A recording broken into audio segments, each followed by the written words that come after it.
Good evening, everyone. This is Ryan Hoyme, aka Massage Nerd, and this show is brought to you by our friends at Massage Magazine Insurance Plus. Massage Magazine has been exploring touch therapies for over 25 years and has used that industry knowledge to develop the best value liability insurance in the business. And I want to thank Eric Dalton for sponsoring this presentation and offering Massage Nerd listeners to a 10% discount on all his home study courses. Use the code MN10 when you check out at ericdalton.com. And another sponsor is Shalene Taylor. She turned her struggling massage therapy practice into multi-million-dollar, multi-location success, and now is showing others how to build a purposeful and profitable massage practice. Visit www.iambiz.com. Welcome, everyone. This is Ryan Hoyme, and tonight I got a special guest again, Kelli Wise. Welcome, Kelli. Hi, Ryan. Hi, everybody out there in massage nerd land. So we're going to make ethics fun then, right? We certainly hope so, yeah. Yeah. It is actually a lot of fun to talk about. Yeah. How'd you get... what made ethics your passion then? Well, I've actually, in my former life, I actually ran into some ethical quandaries. I actually took an ethics and engineering class in college as part of my degree. And the instructor, the professor, didn't have a book. She was working on one, but she basically came in with a binder about that thick of case studies. And, things like talking about the air brakes on Boeing planes and stuff like that. For a long time, I wouldn't fly McDonnell Douglas aircraft after that class, but it was a really fascinating topic. And then, I worked in management and engineering for a lot of years. Actually did a product recall once, and which was the most uncomfortable I've ever been in my engineering career. 5 vice presidents standing around me going, do we really need to recall it? Well, yeah, when it shoots flames out the fan guard, it's usually not a good thing. So, oops. So, I got into massage school, and I had all this business and management experience, and I got hired to teach the business ethics and communications at my alma mater, Body Mechanics in Olympia. Part of the reason was that I had a lot of business experience, and they needed somebody to teach at night. The instructor they had hired, they found out during the first class had stage fright, so they kind of brought me in to teach, and they kind of like handed me a syllabus and a slide deck and went, here's your, here you go, you're the instructor now. So I would really have liked a book on how to, I hear that you and Laura Allen are coming out with one. Yep. So there's my little plug for Ryan's book. Thanks. But in the course of teaching the ethics stuff, I do a lot of hypotheticals with the students, and then a couple of years ago, the state of Washington decided to add a 4-hour ethics CE requirement every 2 years to our licensing renewal. And I thought, well, I'm teaching ethics at the school. I do therapists out there in the world, and I do actually enjoy talking about it because it's a very gray area. There's a lot of things that you have to really sit and think about. And I get to hear a lot of really interesting horror stories of what goes on out there in the real world. And it's such a fascinating topic. And the problem is that so many people were so bored with it during school, or, they were so busy studying their Kines flashcards that they never really paid a lot of attention to it, that once they get out there in the real world and they start bumping into all of these situations, they're not really prepared to handle some of them. And so it's kind of fun to be able to talk them through the thought process. And I get up and lecture a lot, and it's hard to explain to them that, look, these are a lot of my ethics, and there's the law. There's what's legal and what's illegal, and the only gray area really amounts to how good your lawyer is. But with ethics, there is no real black and white. There's ethical, unethical, and every shade in between. So what I consider to be ethical may not be what you consider to be ethical. And I like having these long, drawn-out, complicated conversations with people. So, and it can just be a lot of fun to take them through this whole thought process and to watch them come up with a new way of thinking about a situation, or just to look at the horror on their face when they hear what somebody else has actually had to go through. So that's kind of a long, rambling answer to your question. Well, and then Leslie asked a question in the chat. I've always thought there was not enough prep for teachers in massage school. Kelli, do you think this is universal? And is there any hope other than the Hoyme and Allen text? Well, there's very little hope without the Hoyme and Allen text. I have to say that it's almost universal that the instructors at massage schools are not as prepared. We're not professional instructors. We're not taught education. It's not like going to high school and finding out that all the teachers there actually have degrees in education, so they understand the different modes of learning, and they understand and how to engage people in different ways, kinesthetic and visual and audible and the whole thing. So a lot of us just kind of come into it. We know the subject, and that's why we're hired, because we understand the subject. We're just not real comfortable with teaching. And, I had done training before, which is, training a sales staff, which is a very motivated group of people to figure out what it is I'm talking about, because their paychecks depend on it. But that's not the same thing as teaching a subject. And it's taken an adjustment. And I actually work at the school. One of the instructors in our school actually used to be a high school biology teacher. So she's probably the most qualified massage instructor I've ever met in my life, because she has a master's in education and has been teaching for 20 years. So she just got her massage degree or massage license and then started teaching in the massage school. So she actually understands this. The rest of us are just kind of like, but you do find after a while you sort of figure out what works and what doesn't work. And I'm doing some experimenting this year and working with the owner of the school on some experimenting around the business and marketing stuff to see if we can't make it more experiential for the students, to give them more practical information and more practical skills when they come out. We're really pushing them to learn Facebook and marketing and promoting themselves. But yeah, we're all unprepared. And I'm really hoping that the Hoyme Allen text will solve the problem. Don't disappoint me. And how can you make it fun for students, though? I mean, it seems like that's a really boring subject for some of them. And yeah, a lot of it is because they don't think that they're ever going to run into it. And I think a lot of the problem is that they're given hypotheticals. Well, hypothetically, Sue walks into a situation. It's like nobody really wants to hear the Dick and Jane version of it. When you actually walk in and say, this is what happened, and this actually happened to somebody. She had a client who followed her to the grocery store or bond with her. When you start telling them some of the stuff that they're really, really going to run into out there, I think that makes it a lot more interesting. It becomes, oh my God, this really does happen. And part of the thing with Washington State and doing the ethics is that the only complaints the state ever hears about are inappropriate touch, inappropriate sexual behavior between therapist and client. But let's face it, who goes to the Department of Health and complains that the room was too cold or the massage was only 55 minutes? So really, I don't think that these sorts of situations are really a lot of the ethical situations you're going to run into are not sex related. They tend to be more boundary issues. Getting somebody to show up on time on a regular basis. What do you do about clients that want to argue about price? What do you do when they start inviting you to personal events? The kids' graduation parties and stuff like that. And those are always the sort of gray, sticky areas that nobody really thinks about until you're sitting there in a room and you have a client insisting that you come to their kid's high school graduation party. 200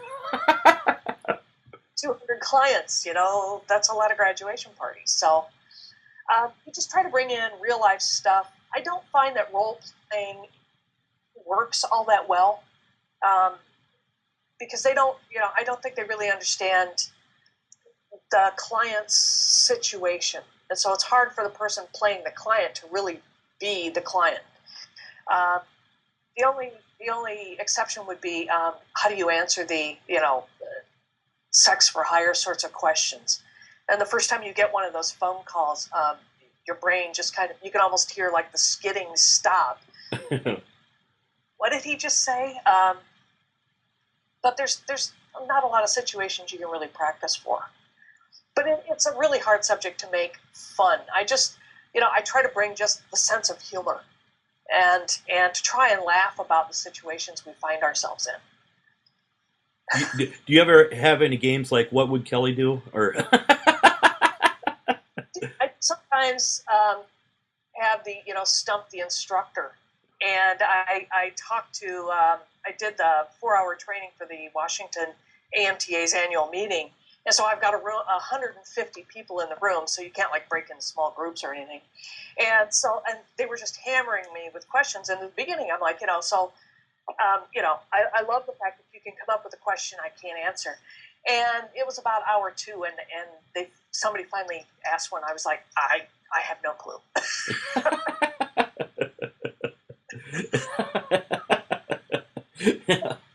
So then I have to run home and I have to start, doing some research and thinking about it, and then formulate my.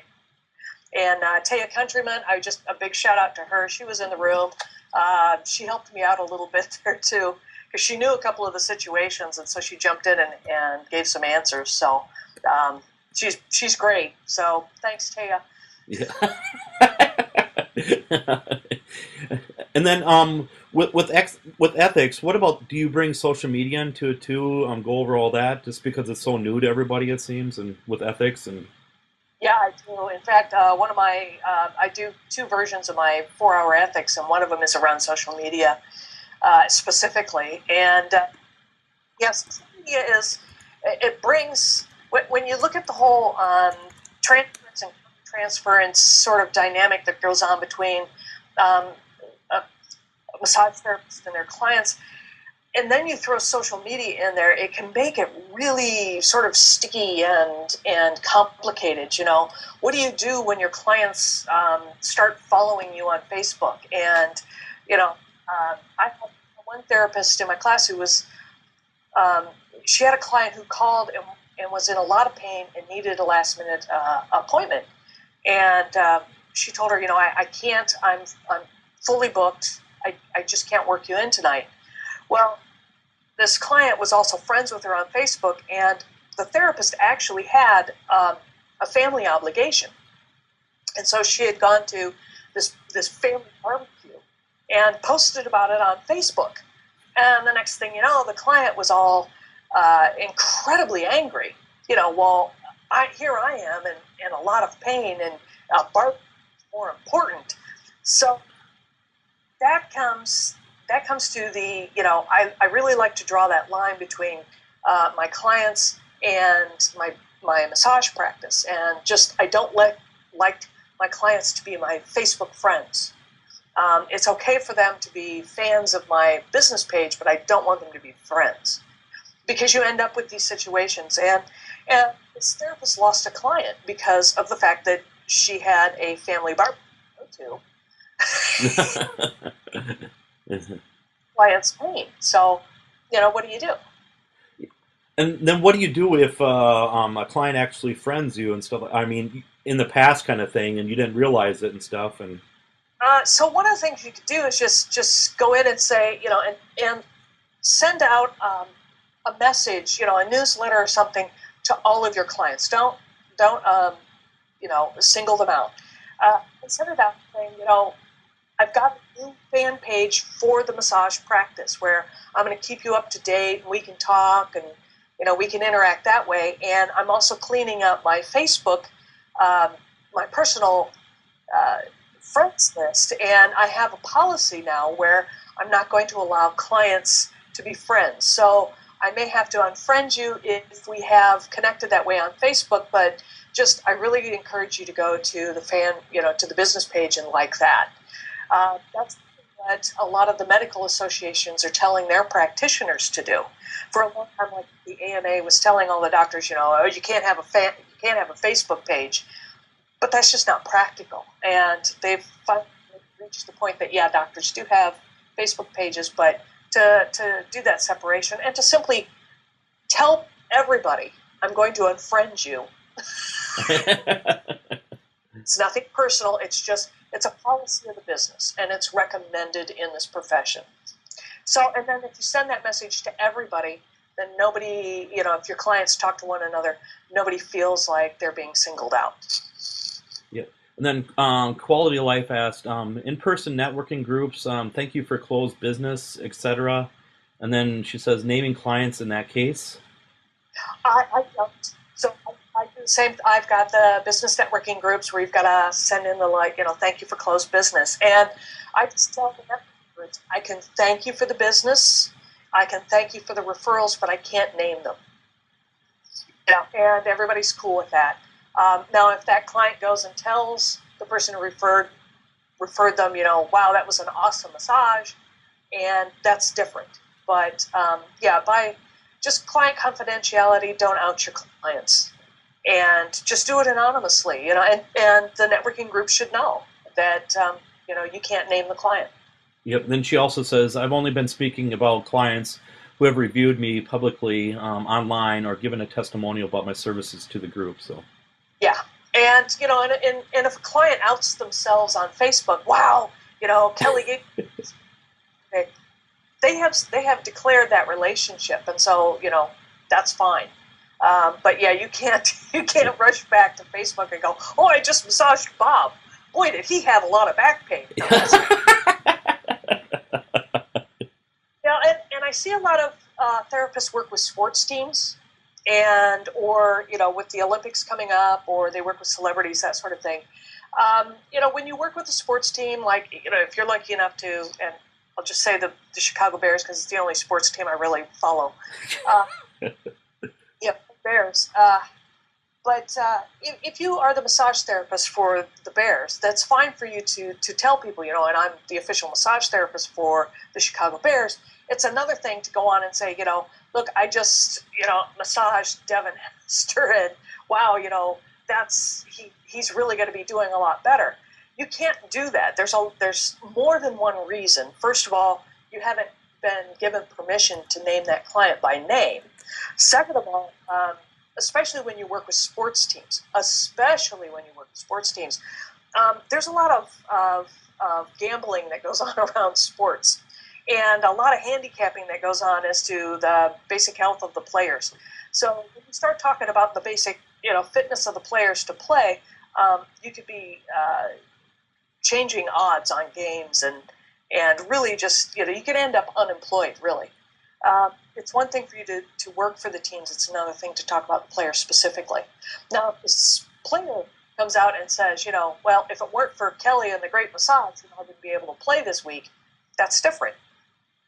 Again, you've got to always defer to client confidentiality. Uh-huh. And what kind of scenarios are really, they can go either way? Oh,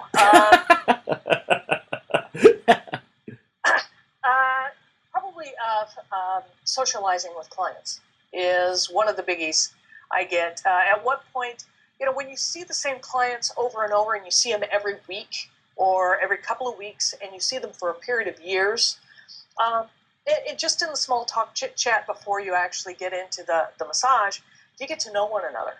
And so there becomes that, how far do we take that friendship? How far do we take that relationship?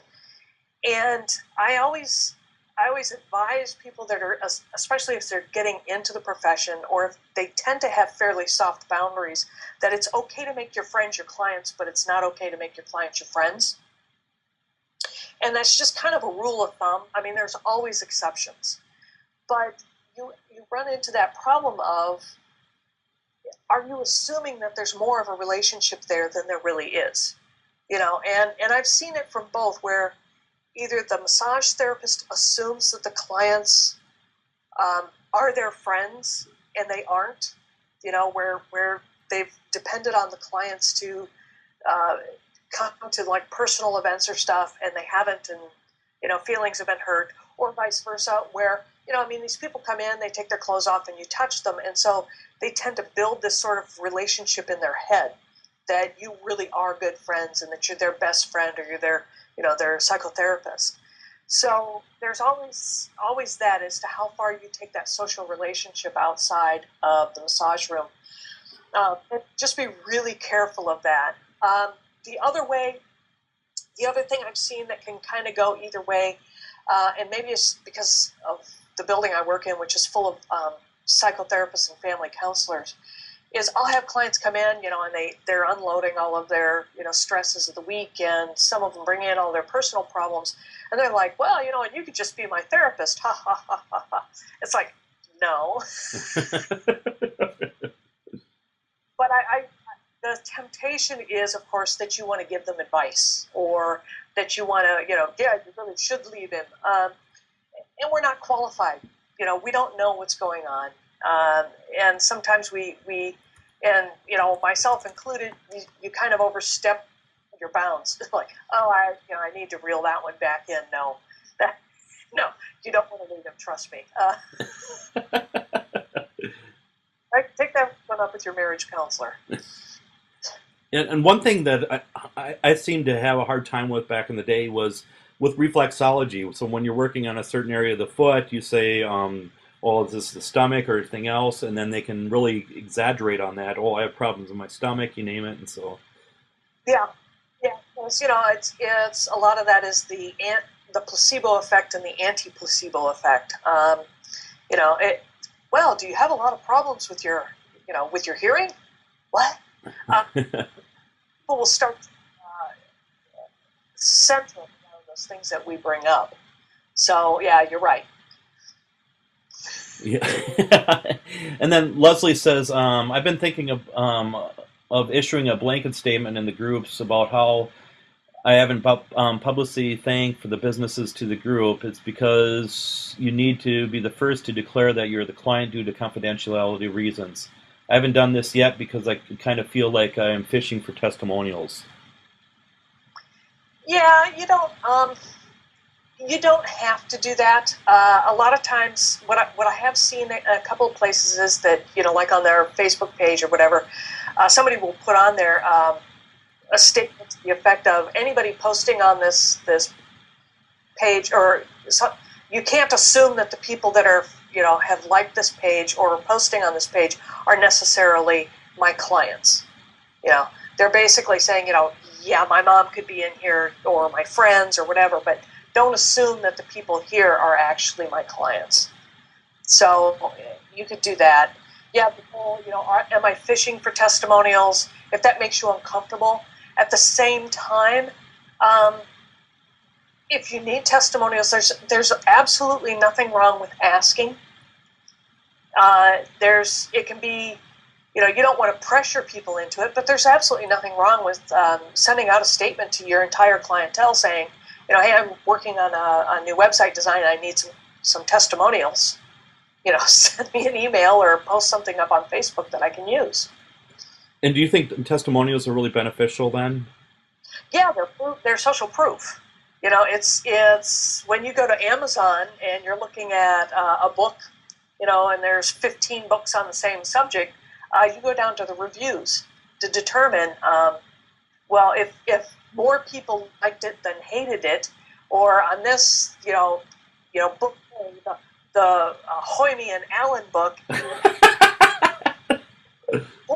rated, and the Kelli Wise How to Teach is 2-star rated, you're going to go and buy the Hoyme Allen book.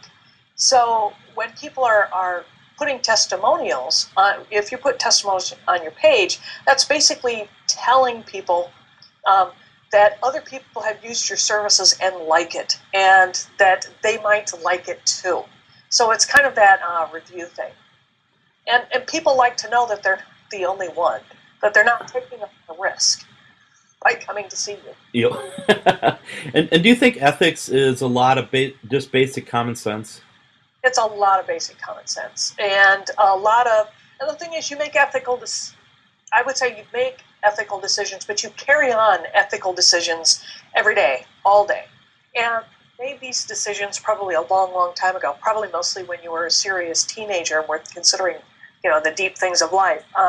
Vegetarians have made an ethical decision to not eat meat. And so every time they go to the grocery store and they buy tofu, they're acting on that ethical decision again.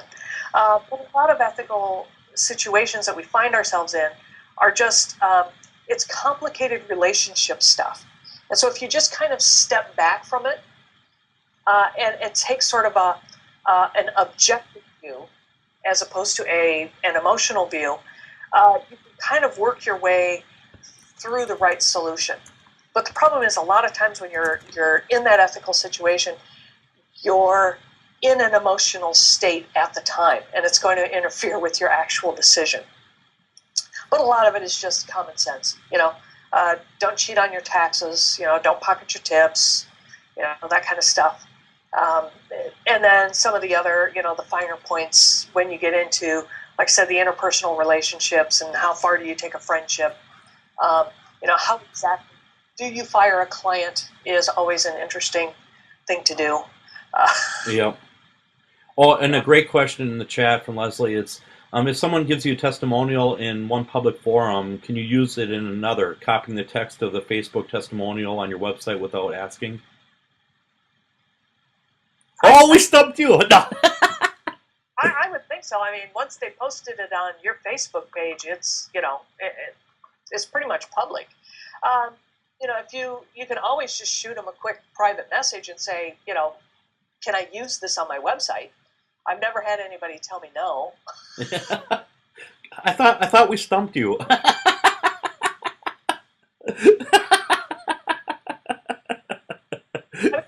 Copyright to their words. I suppose they could come after you for that, but yeah.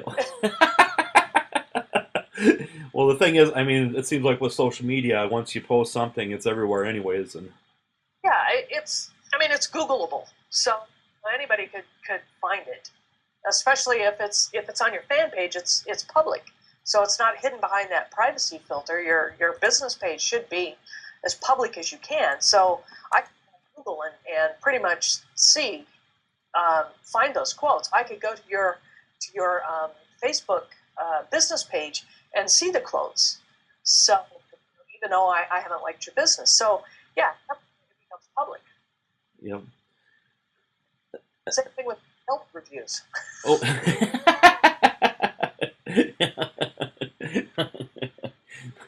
And then, I mean, it seems like the whole sexual thing always comes up with ethics. I mean, it seems like it's so much based on that all the time, but it seems common sense, It's don't have sex with your clients. Is I always start my ethics class off with there's really only two hard and fast rules, and it's both laws. Don't cheat on your taxes and don't have sex with your clients. And if you do that, you're pretty much good. But the fact is that states, including Washington State, have actually had to codify what they mean by that. And so it used to be in the state of Washington that you couldn't have sex with a client unless they hadn't been a client for 6 months. So if you meet a client, sparks fly, and it's like, oh, you can't have sex because you're my client. So you're done being my client, and I'll see you in November, and then we'll hook up. Well, the state decided that 6 months wasn't really long enough, that most people can wait 6 months, so they changed it to 2 years. And if you actually read the law, it actually says in there that you cannot terminate the professional relationship for the sole purpose of picking up the personal relationship in 2 years. What? And it says that for a reason, because people have actually said, oh, well, sparks are going to fly, so we're going to stop this, and in 2 years, we're going to go hook up. But at the same time, if the guy is deployed to, Afghanistan, and 2 years later you bump into him at Home Depot and sparks fly, that's different. So, but the fact that the states actually have to write that into the law says that it happens. Now, and I've taught this ethics class to enough people now, a couple hundred, that it always amazes me that at some point somebody in the audience, in a big enough audience, is going to go, I can't have sex with my clients. And you can almost see every every other head in the room just kind of goes, what? But you don't have a romantic relationship with your clients. There's a lot of interpersonal stuff that's going on, and you don't really understand every piece of emotional baggage that's coming up. So, but the sex seems to be the most. Well, we're kind of a sex obsessed profession, or country, and so it's what makes for the juiciest conversations. But typically, no, don't have sex with your clients. And if they call you up and ask you for sex, no, you don't do that.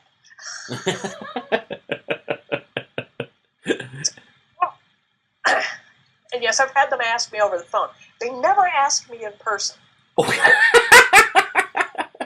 It's like they see me, they're like, ah.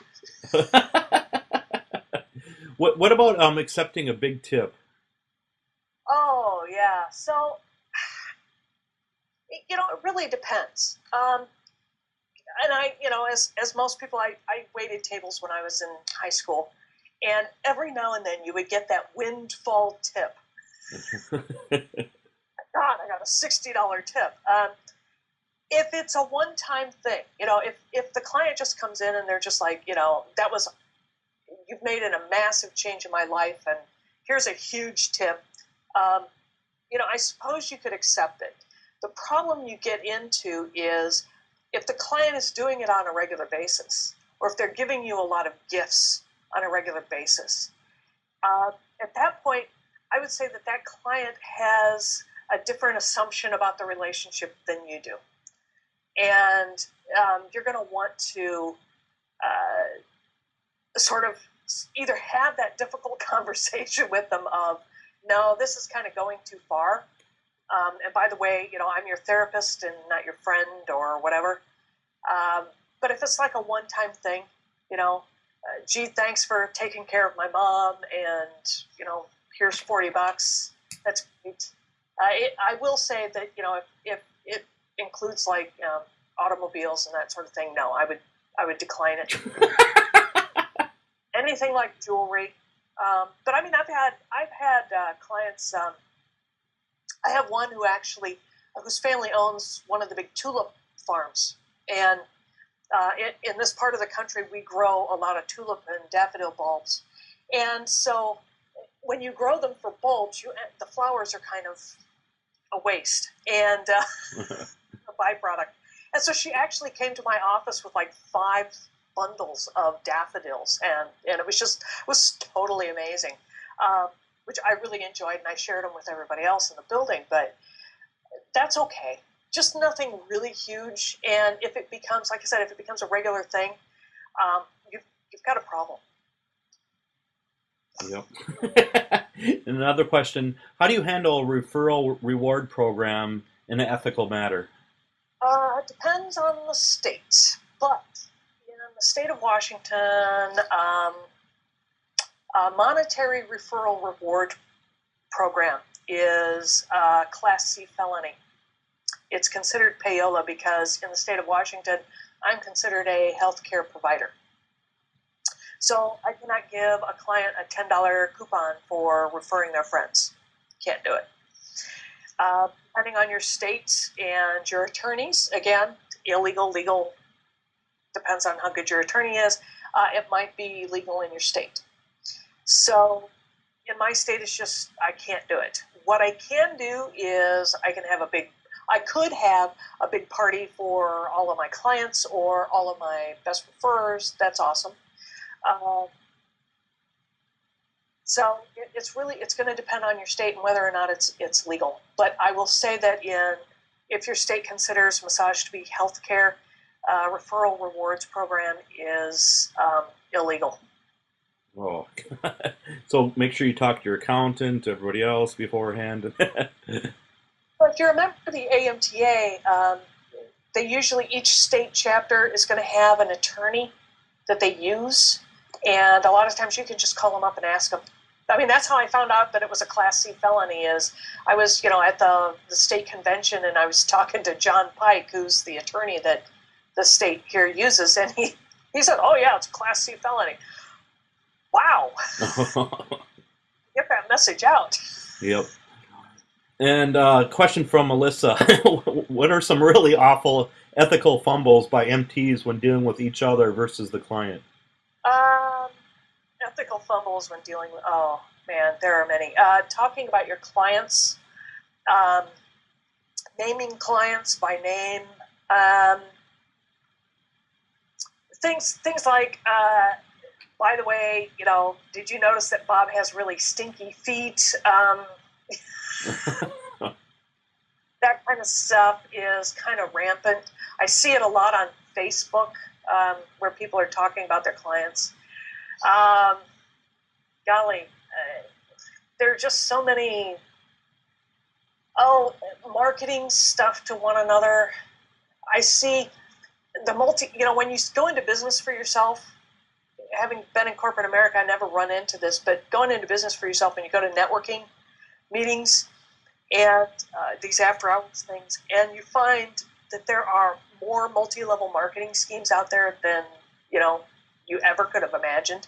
And the ones that sell nutraceuticals and anything nutritional will like grab hold of you and force you or try to force you to sell this shit to their clients. It's like, oh, but it's chocolate. So when you start really pushing that kind of stuff onto your clients, are you prescribing it? Are you telling other massage therapists out there that they should be doing that? You should be selling, all these nutritional supplements to your clients. Teaching, I see this a lot in different states where people will go in and teach modalities that are illegal in that state. In the state of Washington, you can't do intraoral work without special endorsement, and yet people will come in here and teach all kinds of stuff that goes through the nose and the mouth, and so Alyssa has come as close to stumping the ethics teacher as possible. And others. Yeah, and a big problem I had too was when I had my businesses in a town of 3,000 people and everybody knew everybody, and then especially when you're walking on the street, I mean, you're seeing a client. I mean, what do you do? Yeah, so what you're supposed to do, theoretically, what you're supposed to do is pretend like you don't know them until they say hello. And then you can say hello, but you can't talk to them that you're their massage therapist until they say that they've gotten a massage. Then you can acknowledge that. But you can't tell what you massaged them for. So, I know that you may have run into this where, you did this, right? And you played it by the book. And, there's Jill, and I'm not going to say anything to her. And then later on, she shows up and I saw you at the grocery store and you didn't even say hello to me. And then you have to explain to her the whole, no, I'm not supposed to acknowledge you in public sort of conversation. But the smaller the community you are, and we all live in, even if you're in like New York City, you live in a neighborhood, or you go to a church, or you go to a club, or, you go to the Quilters Guild or something, and all of these people know one another, and they all talk to one another behind your back about you. So, a lot of what you're doing, if you're walking down the street and you don't say hello to Jill because you're trying to, be all ethical and don't acknowledge her, she's going to run and tell all of her friends, he's so snotty, he wouldn't even say hello to me. So that's always sort of the conundrum. I sort of like try to say it in context. If they're just walking down the street, if it's just them or them, say hello. If they're with a passel of friends, don't. It would be like, do you acknowledge your teenagers or not? Typically, if they're with their friends, they don't want you to acknowledge that they have parents, so you would do the same thing with your clients. And what if, let's say you gave 8 massages one day, and there's some jewelry left in in the treatment room, and you don't know whose it was? Do you call each of those at their house?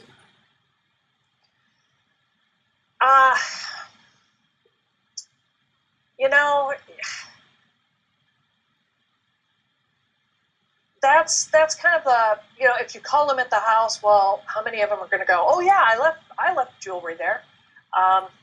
You could, especially if it's really nice jewelry. I wouldn't describe the jewelry. I would have them describe it to you so that you do know that it is indeed theirs. But yeah, you could always do that. I've had clients leave jewelry here, and I've had to call them up at home and go, "Are you missing something?" No. Check the left hand. But that's, I knew who it was. But yeah, you could call your clients up individually and just ask them, did you lose some jewelry? Yeah. And, okay, could you describe to me what you lost? Yeah. And for myself, being a male and most of my clients are females, it felt a little awkward to call the house and say a guy answers and the guy said, "Oh, she doesn't get massages," and all this kind of things, and you know, Yeah, at that point, you don't want to identify, "Hi, I'm Ryan, I'm your wife's massage therapist." yeah, Yeah, especially like a lot of us do reminder calls, right? You call the client at home or at their business or whatever number they have provided. And, if they're not there and somebody else is taking a message, um, it becomes, what if the husband doesn't know that the wife is getting a massage? yep, Yeah, so then you could end up, with them in couples therapy and it's your fault. Um, but yeah, so it becomes a little more difficult. If you are a guy, and my hat's off to you because you're in a really tough situation just to start off with, you can always just have, if you've got a secretary or your wife, for your female clients to call and ask, "Well, I'm calling on behalf of," and if that would help. you know. And another thing, let's say a client you think is somewhat of a pervert, even maybe tried some kind of advance. Is it okay to tell other therapists in other places, or? No, it's not. It's not. And in a clinic situation, you can't run around and tell all the clients, well, that person groped me. What you can tell is they're not allowed to book anymore. We're not going to accept them as a client anymore. And if somebody asks why, you just say, we're not allowed to accept them as a client anymore. Leave it at that. But you cannot call all people around town and say, well, that Bob Jones is a pervert, so don't book him. That's clear violation of client confidentiality. Yeah, because I've heard of therapists doing that and stuff, and it's, yeah, yeah, And okay, so that helps answer Alyssa's question. What are creepy things that we do with one another? Yeah, we talk about clients like that. Now, at the same time, if a client is soliciting in your therapy room and is offering to pay you for sex, basically he's soliciting prostitution, there's nothing wrong with calling the police. He's broken a law. Or if they get violent with you, if they assault you, then yeah, you can always call the law enforcement, and I would encourage you, because you don't want them loose in the public. But then you can't get on the phone or on Facebook and tell everybody about it.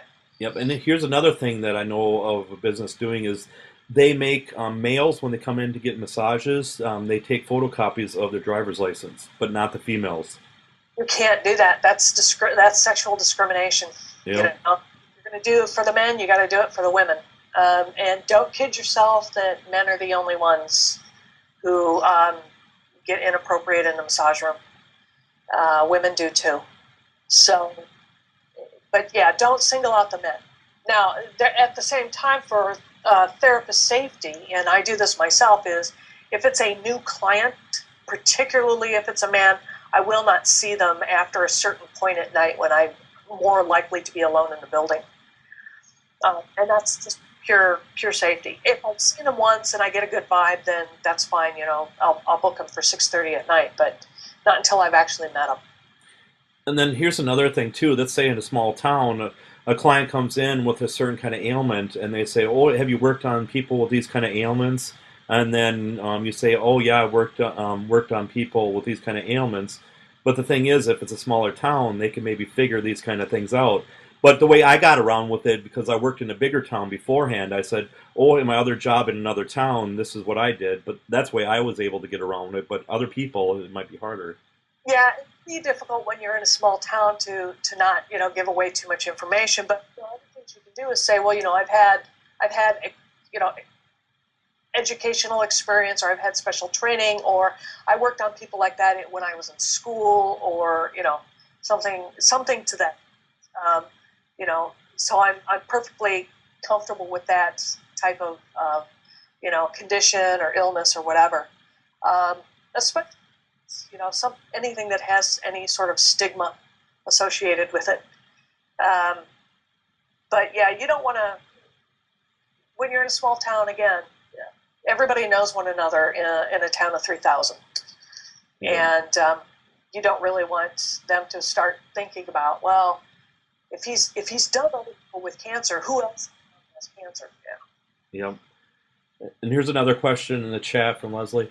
In those networking groups like the Chamber, if another therapist is doing things that are like Class C felony or outside the scope of practice, like nutritionals, what do? I've tried to have the discussion with the therapist, but the behavior persists. Yeah. Some people just can't be, some people just can't be fixed. If you really believe that they're operating outside their scope of practice, if you have witnessed that they are operating outside their scope of practice, you can always call whatever massage board or licensing organization in your state or jurisdiction. So, or the massage board, whichever, and report them. Now, if somebody comes and tells you that so-and-so was doing that, then it's hearsay. And it's not admissible. At that point, you can tell the other person, here's where you go and report what you found. But especially when people are working outside their scope of practice, if they're doing adjustments, if they're basically prescribing diet supplements or nutritional supplements, which is way outside their scope of practice, at that point, yeah, I would turn them into the Department of Health, because they could endanger somebody. What a lot of people don't understand is that nutritional supplements, it's medicine, and you don't understand everything that's going on with that person's health, all the medications they're on, all that other good stuff. Somebody who's really, really going to do a good job of it is probably going to do a whole lot of blood and determine what this patient needs as far as nutritional supplements. Just telling somebody to start taking, this many units of vitamin D because, well, we're in the Northwest and we're all vitamin D deficient, is practicing medicine without a license. And if they indeed are not deficient in vitamin D, you could be causing them problem, could be causing them harm. So don't practice medicine without a license. What about the whole thing with mandated reporter? Yeah, mandatory reporter is if you work with seniors or people that are getting in some kind of health care or help, with juveniles. A vulnerable adult is like a senior or somebody who's disabled in some way. If they mention to you that they are being abused, physically, sexually, or financially, as a mandatory reporter, you have to report it. And tell, in all respects, you can usually call the Department of Health and ask them who you would report that sort of thing to, if you're unsure, or the Department of Licensing or your local sheriff, or find somebody who can tell you where to go. And you have to tell them. Now, they will open up an investigation, and they will investigate and determine whether or not there is any wrongdoing going on. Once you have turned it over to the proper authorities, let it go. Don't keep trying to find out what's going on with the investigation. Let it go. Let them take care of it. But in the juveniles, and depending on your state, is going to depend on the law. And this actually came up in one of my classes. A therapist had a client who's 18, and the client's girlfriend was still in high school. And so the client mentioned to the therapist that she and her girlfriend were sexually active.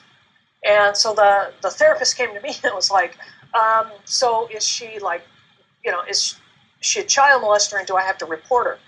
So being the geek that I am, I went to the law and looked it up. In the state of Washington, if the youngest is over the age of 16, and the oldest one is within 24 months of age, then it's not considered child molestation. It's acceptable. And so that's what I told her. I mean, they're both within that window of time, and so there's nothing to report. Now, if that 18-year-old had reported that they were having sex with a 15-year-old, at that point you have to turn them in. You have to go in and report it. Because the 15-year-old is being harmed, and you're protecting the juvenile. If you work with kids and they say that somebody is touching them inappropriately, you have to report it. And it may be that nothing is actually going on, but it's not up to you to determine. So when it comes to working with vulnerable adults, and if you work in nursing homes or you do in-home care of people, a lot of elders and a lot of disabled people, or a lot of people that have in-home care, they are being battered by their caregivers.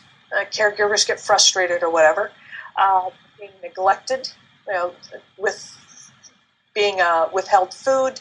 The caregiver may actually be stealing from them, writing checks on their, a lot of elders basically get taken to the cleaners by caregivers.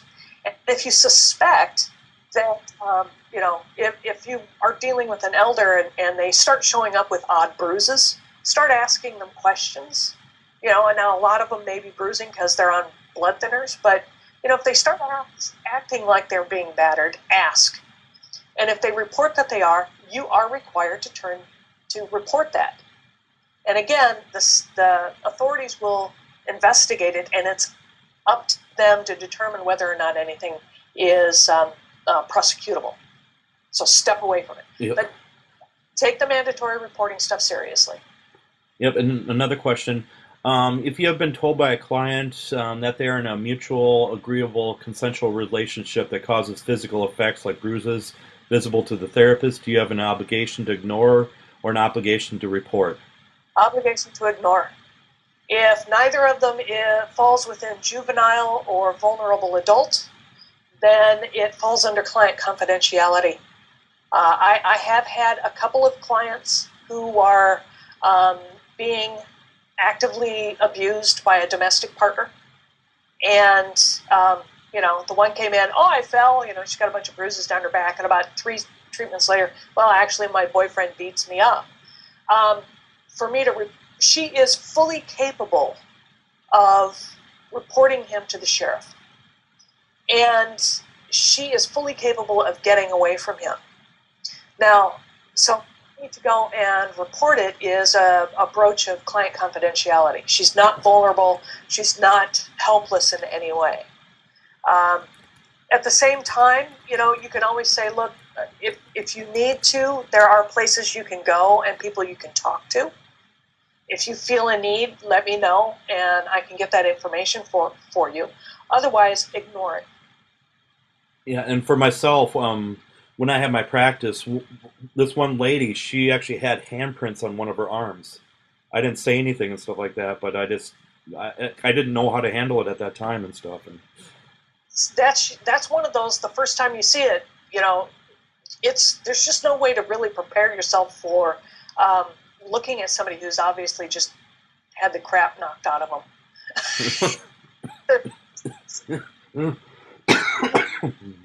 Yep.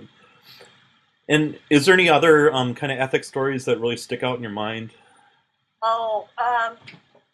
Yeah, like I said, the one where the therapist, the client wouldn't leave after the appointment, and it was always her last appointment of the day, and so she'd be cleaning up the room, and the client is still there talking for 30 minutes and then 45 minutes, and she's like, I don't know how to get rid of her. And so basically, and this is a client who is probably lonely, um, and has found a sympathetic ear. And so now she's sort of taking that to the next step. The solution is basically tell her, look, if you want to sit here, that's fine, but I have to charge you for another hour. It's because I do have a family to get home to. So, but that was also the same client that followed the massage therapist to the grocery store to carry on the conversation. So at that point, it really becomes a question of having to refer the client out to maybe somebody else, because the client is assuming that there's a relationship there that isn't. And in referring out, that's another question I get asked a lot.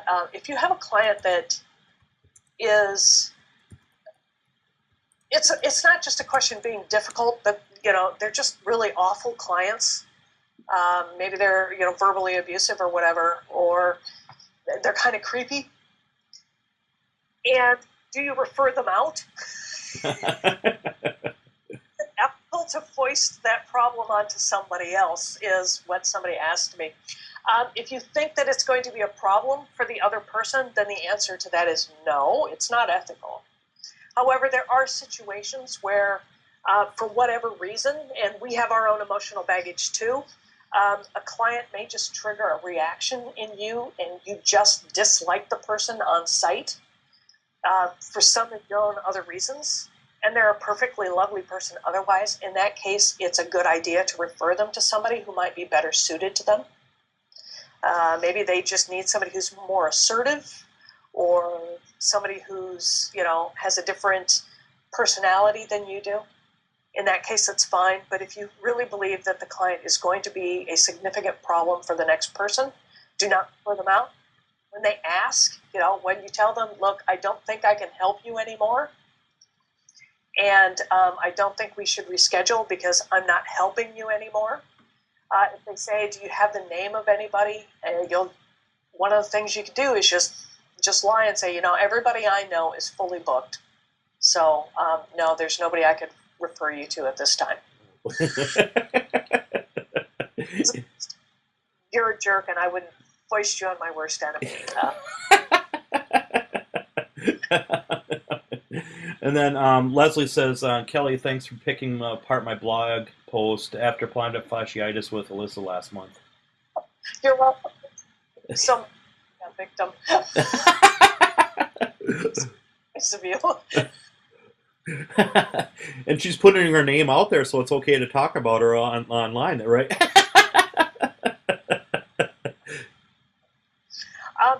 I hope I've made the subject of ethics at least interesting for the last hour, and that maybe you'll think about it a little bit. Again, if you find yourself in a sticky ethical situation, what I encourage you to do is try to step back from it emotionally and look at it as if you were watching a television show. And what do you think would be the best decision to make? A lot of it is just common sense.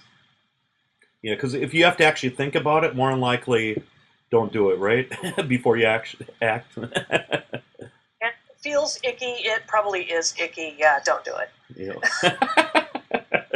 So, do you teach this stuff online then too, or? I teach right now mostly live, and I am working on an online course. I should have it available about mid-August. You can check the blog. I'll be announcing it probably with fireworks and cake and the whole bit, and unicorns. I had to throw the word in unicorns for Alyssa. And I am an NCB TMB approved provider from most of the states. Some of them have requirements that I don't meet, like Florida. And but there will be an online section. Big technical thing for me lately has been, how do I do the quizzes to make sure that you have watched the material and you do understand it. Because I would like the whole thing to be online, and so that when you click finish, you know whether or not you passed the class. So, but check massagetherapyworld.com and you'll see when everything is ready. Okay, because I'd love to take your class because you make it fun, Take the class. I'd like to have you in the room with the class, Ryan. Yeah. Okay, so again, massagetherapyworld.com is the best way to get a hold of you then, right? Okay, perfect. Well, thank you very much, Kelly. It's been a pleasure again. Thank you, Ryan. It's been a lot of fun, and Yeah. thanks to everybody who's watching. Yep. Thanks, everyone.